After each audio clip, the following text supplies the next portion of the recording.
I believe that making things with your hands is good for not only your mental, but also your physical health. And today I'm going to share 7 reasons why making things is good for you.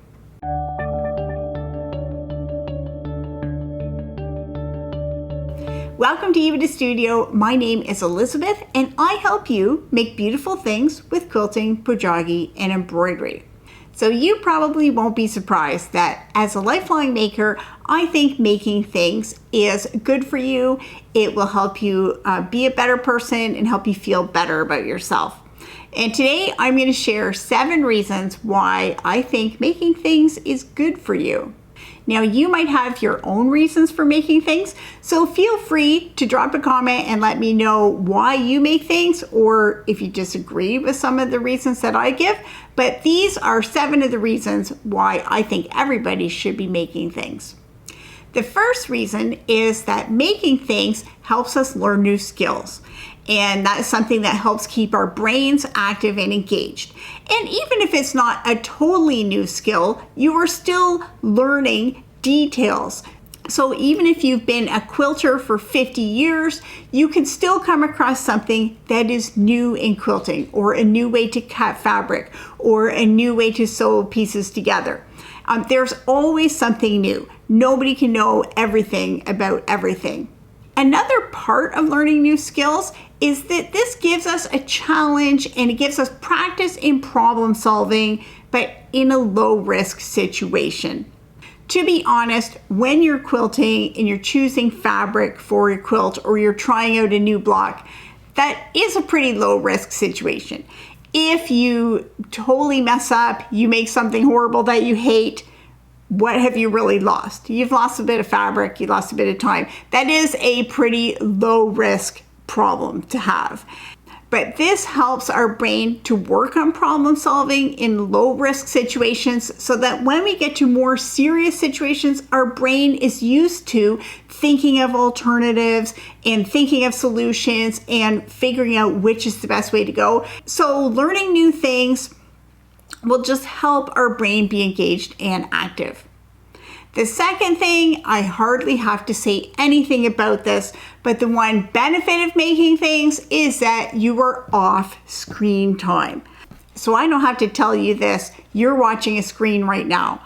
Our lives have been overtaken by screens and there's always messages shooting at us. But when you take a break and you're making something with your hands, that is getting a break from screens and it's focusing on something physical. And that brings me to point number 3, in that making things gives you something physical and tactile. So it's involving multiple senses. Now, I'm not saying that making physical things is the only way to be creative. Many people can be creative in things like writing and poetry and journaling. But when you're making things, that is something physical and tactile, so it uses multiple senses. You are using your fingers, you're feeling something, you're seeing it, you're thinking about it, and so it uses more of your person. So whether you're making something by doing sewing or embroidery, or you're cooking, or you're building something with wood, when you're making something physical, then you're using more of your senses and you're being more active physically. You're not just sitting still, not moving, and only engaging your brain. You're using your hands and sometimes your arms, sometimes your whole body in this whole process. When you're doing things that are both mental and physical together, that's improving connections in your brain. The 4th reason why making things is good for you is because when you make things, you're setting a goal and you're accomplishing them. So much of what we do in our daily lives is maintenance. We cook food, eat it, the food's gone. Or we do dishes and then we eat again and then there's dishes. Or we wear clothes and then we have to do laundry and wear it again. So we're just doing things over and over that have to be done. When you clean the house, you're going to have to clean it again next week. If you weed the garden, you have to weed it again next week. If you exercise, you're not finished. You have to keep exercising every week. So you're doing maintenance work. But when you're making something, this is something that has a beginning, a middle, and hopefully you can get to the end, and then you can step back and say, I am finished. I made this.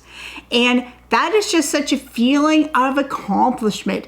Even if it's something tiny, like a little coaster, you have that feeling of accomplishment saying, I finished this. And that is a really great feeling, and it's great to do. The next way that making things is good for you is because it gives you gentle, repetitive motion. And this is something that has been learned over many years, and that repetitive motion is very helpful to help you relax, help you calm down, help you focus.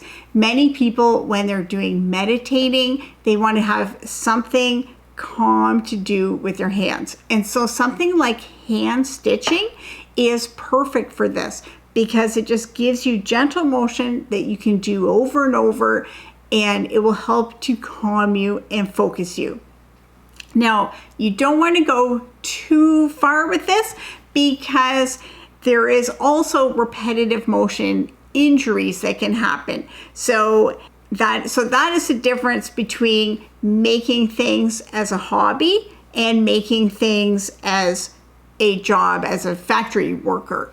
As a hobby, you're able to adapt your motion around what you need and what is physically beneficial for you. But I know many people, whenever they are overwhelmed or in a high stress situation, just taking a few minutes and sitting quietly and doing some hand stitching, it will just bring the blood pressure down. It will help you focus away from the stress and just really calm your spirit. And sometimes this can be done in conjunction with other things like listening to music or prayer or meditating on something. It's just a really nice way to have some peace in your everyday life.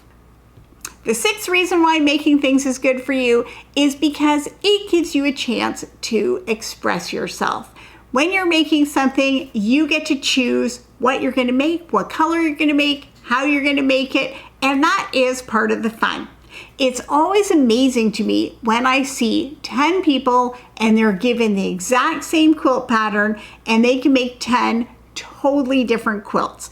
Everybody's looks really different based on what they choose and all the little decisions that they make along the way. So that's one of the things that is great about making things. In our lives, sometimes for work, we have to dress a certain way, we have to look a certain way. Sometimes there are limitations put upon us. If you live with other people, then you might have to compromise on what color to paint the walls or what you want your environment to look like. But when you're making something, you can make that just for yourself. So it's a great way to express yourself and come up with something that matches your personality. And then the last reason why making things is good for you is because it creates beauty in the world, and that will bring joy.